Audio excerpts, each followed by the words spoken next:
Assalamualaikum warahmatullahi wabarakatuh. Di video kali ini saya akan share kepada kalian tentang keterlambatan berapa lamakah DC lapangan dari aplikasi pinjaman online legal akan datang ke rumah kita. Sebenarnya untuk tentang hal ini saya pernah membahasnya di video saya yang sebelum-sebelumnya tentang ciri-ciri DC pinjol legal akan datang ke rumah kita. Namun di video kali ini saya akan jelaskan lebih spesifik lagi di mana tentang keterlambatan berapa lama nih DC lapangan akan datang ke rumah kita. Nah, video ini saya khususkan untuk salah satu viewer saya yang bertanya di kolom komentar, dan untuk komentarnya adalah sebagai berikut. Infoin juga dong bang, DC lapangan datang pas lewat galbay berapa hari? Terima kasih. Nah, jadi salah satu viewers ini menanyakan tentang keterlambatan berapa lamakah DC pinjol legal itu akan datang ke rumah kita. Nah, seperti yang kalian ketahui ya, untuk kunjungan debt collector lapangan dari aplikasi pinjaman online legal itu biasanya datang ketika keterlambatan kita sudah di atas 3 bulan. Namun itu dulu. Nah, semenjak dari aplikasi Kredipo yang menetapkan aturan di mana keterlambatan di atas 1 bulan itu didatangi oleh debt collector lapangan. Nah, entah kenapa nih, gara-gara hal ini banyak aplikasi-aplikasi pinjaman online legal lainnya yang mengikuti aturan ini. Banyak nih aplikasi-aplikasi pinjaman online legal lainnya yang mana ketika si nasabah tersebut mengalami keterlambatan di atas 1 bulan itu sudah didatangi oleh debt collector lapangan. Namun feeling dari saya, untuk aturan seperti ini kayaknya dikhususkan buat nasabah-nasabah yang mengalami keterlambatan atau gagal bayar dalam nominal yang cukup besar, misalkan di atas 2 juta. Nah, biasanya untuk nasabah-nasabah yang mengalami keterlambatan dalam nominal yang cukup besar, biasanya itu akan diprioritaskan dalam penagihannya, mau itu melalui media komunikasi ataupun kunjungan debt collector lapangan ke rumah nasabah tersebut. Nah, bagi nasabah-nasabah yang mengalami keterlambatan atau mungkin gagal bayar dalam nominal yang masih sedikit, mungkin bisa disebut di bawah 1 juta, itu kemungkinan tidak akan didatangi dalam waktu keterlambatan di atas 1 bulan ya. Biasanya itu di atas 3 bulan kalau untuk nasabah-nasabah yang mengalami keterlambatan di bawah 1 juta. Karena walaupun misalkan kita mengalami keterlambatan dengan nominal 800.000, namun ketika kita mengalami keterlambatan selama 3 bulan lebih, tentunya untuk nominal 800.000 itu akan semakin membesar karena dikenakan denda keterlambatan.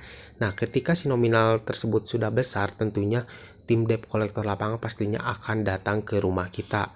Namun perlu kalian ketahui ya, untuk debt collector lapangan yang datang ke rumah kita itu sebenarnya tugasnya tuh hanya mengingatkan tentang tagihan kita atau mungkin memberikan arahan kepada nasabah tersebut ketika ingin melakukan pembayaran. Jadi si debt collector lapangan ini tidak boleh melakukan penjemputan dana ataupun mengambil tagihan dari nasabah yang mengalami galbay tersebut tuh secara tunai atau cash, karena itu jelas dilarang ya oleh OJK, karena untuk pembayaran pinjaman online ini tidak boleh dilakukan secara open, harus secara online melalui aplikasi ataupun virtual account.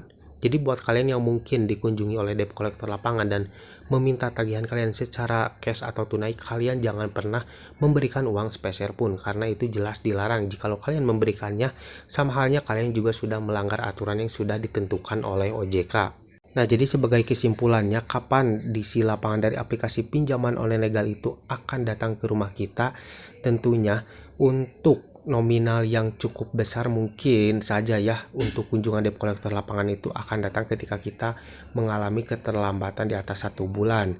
Namun perlu kalian ketahui juga, mungkin hanya beberapa aplikasi saja yang debt collector lapangannya datang ketika mengalami keterlambatan di atas 1 bulan. Nah, jadi buat yang mungkin mengalami keterlambatan di bawah 1 juta itu kemungkinan tidak akan didatangi dulu ya ketika kalian mengalami keterlambatan di atas 1 bulan.